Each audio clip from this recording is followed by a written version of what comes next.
There is no doubt that Star Citizen has captivated the imagination of so many for over a decade, promising the most ambitious space sim ever created. But today, my dear viewers, we need to take a look at a decision that could very well be one of the most consequential ones Cloud Imperium Games have made in years. In 2025, Cloud Imperium Games has decided to shift their primary focus away from new features and instead prioritize bug fixing and stability. And while that may sound like a reasonable decision on the surface, today we're going to discuss why this could possibly spell trouble for the game's engagement and why players, especially those testing PTU builds, may find themselves slowly stepping away from the verse. Let's get into it.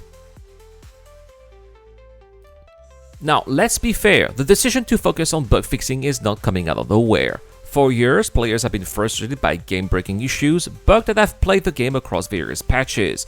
From AI that refuses to engage in combat to desync making PvP feel like a lottery to server crashes that can end a mission at the worst possible moment, Cloud Imperium Games has finally realized that if they ever want to deliver on their ambitious plans, they need a solid foundation to build on. And in their eyes, 2025 is the year for stabilization. More specifically, this shift is largely tied to server meshing, the holy grail of Star Citizen's development.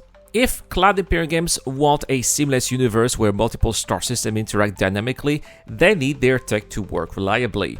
And so, we see a renewed focus on persistent entity streaming, replication layers, and server meshing improvements, key backend technologies that will allow for a functional multi-system experience that works seamlessly without major issues. But, and this is a big but, this means that while the engineers are busy making the game more stable, the development teams working on new gameplay mechanics will likely take a backseat.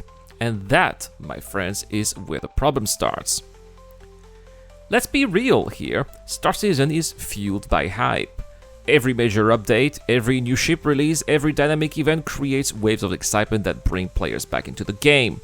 The community thrives on fresh content, and when a new feature drops, PTU servers get flooded with eager citizens ready to put it through its paces. But what happens when the cycle slows down? When instead of exciting new mechanics, we're told that the patch mainly consists of stability improvements. The answer is simple: players disengage. If patches start feeling more like routine maintenance rather than game-changing updates, fewer people will jump into the PTU to test them. Fewer people will return to the verse to see what's new.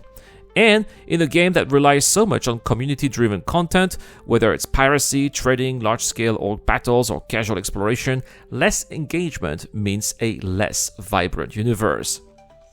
Now, Cloud Imperium Games isn't completely blind to this issue. They know that focusing purely on backend tech will leave a content void. So, they've made it clear that they will try to offset this by rolling out more dynamic events and mission content.